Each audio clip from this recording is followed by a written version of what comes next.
जब भी आप ब्रज में भ्रमण करने के लिए आओगे तो कान्हा जी की लीलाओं का ही आनंद लोगे, क्योंकि कान्हा की लीलाएं तो अनंत हैं। कहते हैं ना, हरि रूप अनंत हरि कथा अनंता।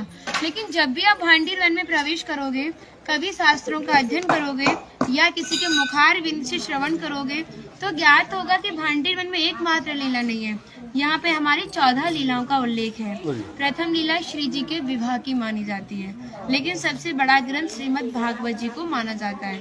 आपने उसका अध्ययन श्रवण किया हो तो राधा रानी का नाम उसमें आता है नहीं आता? श्रीमद् भागवत में नहीं आता। नहीं आता, बिल्कुल नहीं आता, क्योंकि सुखदेव जी राधा रानी को परम गुरु मानते थे। जब राधा रानी का नाम ही श्रीमद् भागवत जी में नहीं दिया तो विवाह का उल्लेख कैसे हो सकता है? लेकिन श्रीमद् भागवत जी को छोड़ के 12 ग्रंथ ऐसे हैं जो हमारी लाडली जी के विवाह का उल्लेख करते हैं। लेकिन जिस भांडीर वट के नीचे आप खड़े हो, इसका श्रीमद् भागवत जी के 10वें स्कंद के 18वें अध्याय में 22वां श्लोक कि बृहंतो बाहि मानस्य 4 यंत्रस्य गोदनम भांडीरकम नाम बटम जम्बू कृष्णम प्रोग्राम, यानी वृक्ष द्वापर युग में बहुत विशाल था, 4 योजनों में फैला हुआ था। इसकी जो सीमा थी वो 15 किलोमीटर में थी, तो इसको पंचकोशीय वृक्ष के नाम से भी जानते थे।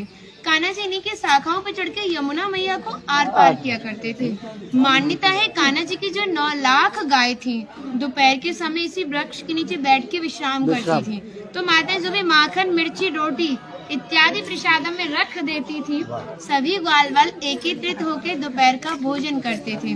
और भांडीर वन में सबसे बड़ा विशेष फल इसी प्रसादी का बताया गया है, क्योंकि आप कभी किसी विवाह में जाते हैं तो बिना अन्न प्रसादी के नहीं आते। आप तो लाडली जी के विवाह स्थली आए हो। यहाँ पर जो दुर्वासा मुनि थे, जो दूब घास होती है उसी का रसपान करते थे। ब्रज की गोपियों ने इसी वट वृक्ष के नीचे उनको 56 प्रकार के व्यंजन खिलाए थे। यहाँ पर राधा कृष्ण में मल्ल युद्ध हुआ था, उसमें ये तय था कि जो भी हारेगा उसको भंडारा करना होगा।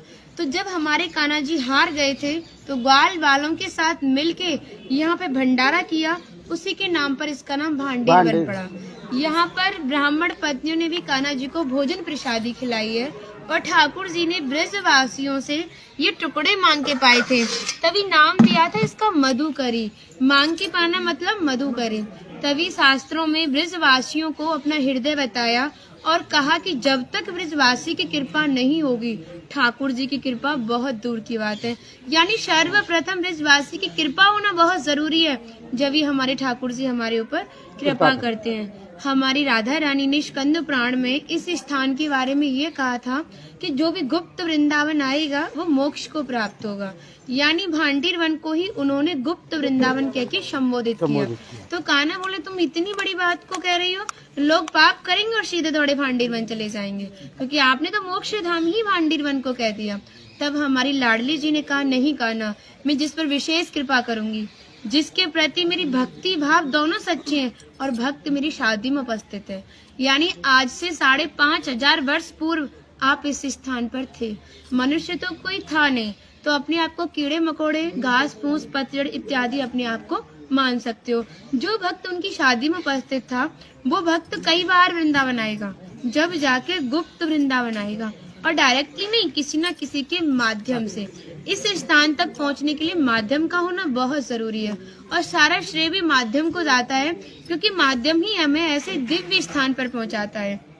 और जो भी भक्त भांडीर वन में प्रवेश करेगा, प्रवेश करने से जो कान्हा ने 14 लीलाएं भांडीर वन के अंदर की हैं, उनके दर्शन मात्र का फल प्राप्त होगा।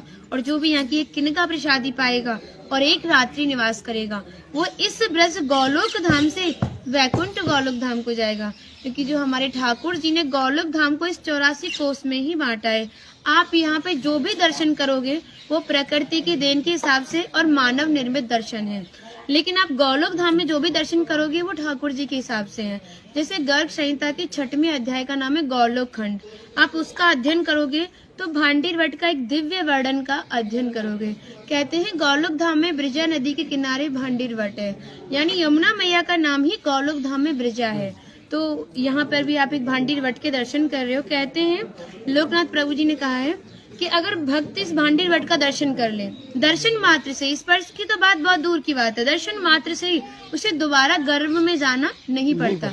यानी भक्त 84 लाख योनियों से मुक्त होके मोक्ष को प्राप्त करता है। बोलो राधे राधे। राधे। इनका माता का नाम है इंदुलेखा, जो भगवान की राधा रानी की 8 सखियां थी उनमें से एक है ना। और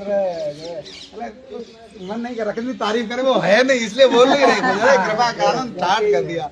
हम सब केवल बाजरे की रोटी खिला रही हो तुम, सच में राधा रानी हो। और ऐसा आशीर्वाद दो हम सबको, सच में ऐसा आशीर्वाद दो कि हमारी मैया भी, हमारी सब माताएं भी थोड़ा थोड़ा जिनसे ये मिलें। देखिए भक्ति का स्तर है, एक इतना बड़ा एक इतना है, तो इनको जो इनसे छोटी भक्ति में ये भी उनको कुछ ऐसी बातें बता के भगवान की ओर आकर्षित करें। सबको ऐसा आशीर्वाद दो। आप ब्रजवासी हो इसलिए सक्षम हो, दे सकती हो। भक्ति बढ़े और ब्रज में वास हो।